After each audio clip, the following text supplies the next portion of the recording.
2023 সালে সর্বোচ্চ বাংলাদেশি অভিবাসী সৌদি আরবে। শ্রমবাজার নিয়ে দুই রাষ্ট্রদূতের সাথে প্রবাসী প্রতিমন্ত্রীর বৈঠক অনুষ্ঠিত। বিস্তারিত জানতে ভিডিওটির শেষ পর্যন্ত দেখুন। বিগত বছরের প্রবণতা অনুযায়ী 2023 সালেও সবচেয়ে বেশি সংখ্যক অভিবাসী গিয়েছেন সৌদি আরবে।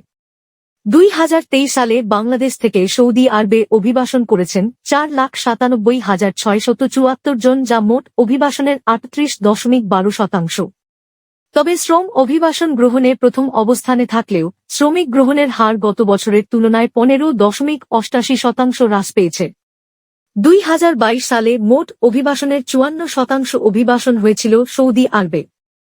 এবছর দ্বিতীয় সর্বোচ্চ অভিবাসন ঘটে মালয়েশিয়া 3,51,683 জন কর্মী বা 2.7%, যা গত বছর ছিল পঞ্চম অবস্থানে। গত বছরের তুলনায় মালয়েশিয়ায় অভিবাসন 22.53% বৃদ্ধি পেয়েছে। তৃতীয় বৃহত্তম গন্তব্য দেশগুলোর মধ্যে রয়েছে ওমান 1,27,883 জন কর্মী বা 9.80%, যা গত বছর ছিল দ্বিতীয় অবস্থানে। গত বছরের তুলনায় ওমানে 6.2% অভিবাসন হ্রাস পেয়েছে। এর পরে রয়েছে সংযুক্ত আরব আমিরাত 98,422 জন কর্মী বা 7.54%। পরবর্তী দেশগুলো হল যথাক্রমে কাতার 56,148 জন কর্মী ও সিঙ্গাপুর 53,265 জন কর্মী। শ্রমবাজার নিয়ে দুই রাষ্ট্রদূতের সাথে প্রবাসী প্রতিমন্ত্রীর বৈঠক অনুষ্ঠিত। প্রবাসী কল্যাণ ও বৈদেশিক কর্মসংস্থান প্রতিমন্ত্রী শফিকুর রহমান চৌধুরী এমপির সঙ্গে সংযুক্ত আরব আমিরাতের রাষ্ট্রদূত আব্দুল্লাহ আলী কাশেইফ আল-এইচ মৌদি এক সৌজন্য বৈঠক অনুষ্ঠিত হয়েছে। আজ বুধবার দুপুরে প্রবাসী কল্যাণ ভবনে অত্যন্ত সৌহার্দ্যপূর্ণ পরিবেশে এই বৈঠক অনুষ্ঠিত হয়েছে।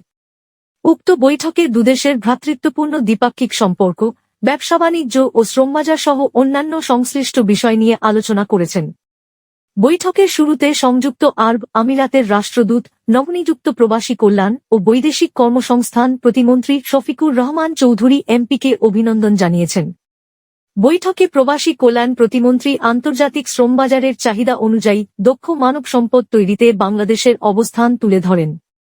এ সময় সংযুক্ত আরব আমিরাতের রাষ্ট্রদূত বাংলাদেশের কর্মীদের বিভিন্ন দক্ষতার প্রশংসা করেন। বৈঠকে মন্ত্রণালয়ের অতিরিক্ত সচিব মো. খায়রুল আলম, উপসচিব ইমরান আহমেদ সহ মন্ত্রণালয়ের অন্যান্য কর্মকর্তা এবং ঢাকাস্থ সংযুক্ত আরব আমিরাত দূতাবাসের কর্মকর্তারা উপস্থিত ছিলেন। এদিকে এর আগে বেলা 1টায় প্রবাসী কল্যাণ প্রতিমন্ত্রী শফিকুর রহমান চৌধুরীর সঙ্গে নর্থ মেসিডোনিয়ার রাষ্ট্রদূত মি. স্লোবন্দন উইজুনভ সৌজন্য সাক্ষাৎ করেছেন।